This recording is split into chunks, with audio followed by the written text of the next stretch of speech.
গ্রাম থেকে আমার শাশুড়ি আম্মু আমাদের জন্য আম পাঠাইছে সুন্দরবন কুরিয়ার সার্ভিস করে, আর আমি আর তোমাদের ভাইয়া যাচ্ছি পার্সেলটা রিসিভ করতে। পার্সেল আসছিল আরও একদিন আগে, কিন্তু আমরা যাইতে পারি নাই, কারণ যেদিন আসছে সেদিন রাতে আমাদেরকে ফোন করা হয়েছে, আর রাতে আমাদের এখান থেকে যাওয়া সম্ভব ছিল না, কারণ অনেকটা পথ। তাই আজকে সকাল সকাল আমি আর তোমাদের ভাইয়া বের হয়েছি। সকাল সকাল আর কই বের হইতে তাও 11টা বেজে গেছে, আর বাইরে বের হয়ে দেখি অনেক রোদ আর এত গরম, তাই আমরা দুজনে একটু আখের রস খেয়ে নিলাম। আর তারপর আমরা আমাদের গন্তব্যে পৌঁছানোর জন্য একটা অটো নিয়েছি। এই দিকের রাস্তাটা এত বাজে যে কারণে সবসময় গাড়িও যাইতে চায় না, আর মাথায় এত ঝাঁকুনি লাগতেছিল যে মাইগ্রেন পেইন উঠে গেছে আমার শ্বশুরবাড়ি হচ্ছে খুলনা, আর আমরা বর্তমানে আছি নারায়ণগঞ্জের পঞ্চবটিতে, মানে চাষারারও অনেকটা পিছনে। আর পার্সেলটা আসছে চাষারা থেকেও অনেক দূর, মানে অনেকটা দূর আমাদেরকে যেতে হবে, তারপর আমরা আমাদের পার্সেলটা হাতে পাবো।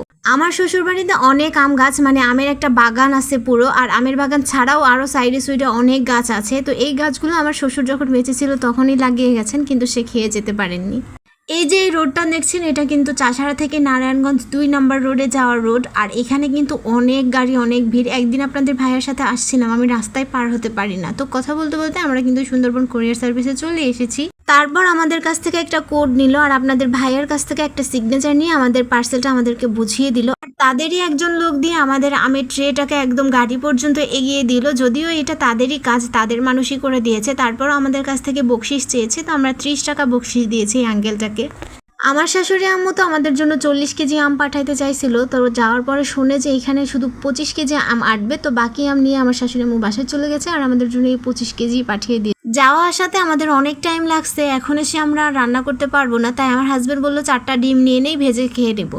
এত এক্সাইটেড ছিলাম যে বোরকা হিজাব খোলার আগেই এই ট্রেটার রশিগুলো খুলতেছিলাম যাতে আমগুলো বের করতে পারি। আমগুলো যাতে ভালো মতো এখানে এসে পৌঁছায়, এই কারণে অনেকগুলো গিট্টু দিয়ে দিছে ভালো মতো বস্তার উপরে, কিন্তু আমাদের এই গিট্টুগুলো খুলতে অনেক কষ্ট হয়েছে।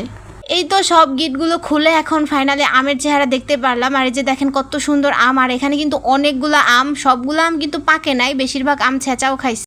আমরা আগে থেকেই বলে দিছিলাম যাতে পুরোপুরি পাকা আম আমাদেরকে না পাঠানো হয়, কারণ এখানে আসতেও 2 দিন লাগবে, আর আমরাও যাতে একটু রেখে রেখে খেতে পারি, এই কারণে শক্ত শক্ত আম দিতে বসছিলাম। আর এই যে দেখেন আমরা কিন্তু আমগুলোকে আলাদাও করছি, মানে যেগুলো একটু বেশি পাকা আর একটু ছেঁচা খাইছে সেগুলো আলাদা করছি, আর একদম একটু কাঁচা কাঁচাগুলো আলাদা করছি। আর এই আমটা কাটছি, কালারটা কিন্তু অনেক সুন্দর আর অনেক মিষ্টি মাশাল্লাহ। ট্রে ভর্তি আম, আর এখানে তো আর অন্য কিছু পাঠানো সম্ভব ছিল না, তারপরেও আমাদের এই আমের ভেতরে আমার শাশুড়ি আম্মু আর একটু আমসত্ত্ব দিয়ে দিয়েছিল, সে বাড়িতে আগে থেকেই করে রেখেছিল। আর আসার সময় যে ডিম নিয়ে আসছিলাম সেটা তোমাদের ভাইয়াই ভাজতেছে, কারণ আমি এখন অনেক কাজ করব আর আমার মাথা ব্যথাও শুরু হয়েছে, তাই সে বলতেছে দাও আমি ডিম ভেজে দেই আজকে তোমাকে। ওই যে বললাম রাস্তা এত খারাপ যে ঝাঁকুনিতে আমার মাথা ব্যথা শুরু হয়ে গেছে। তো আজকের ভিডিও এই পর্যন্তই, এতক্ষণ আমার সাথে থাকার জন্য তোমাদেরকে ধন্যবাদ। দেখা হবে পরবর্তী ভিডিওতে, সবাইকে আল্লাহ হাফেজ, আসসালামু আলাইকুম।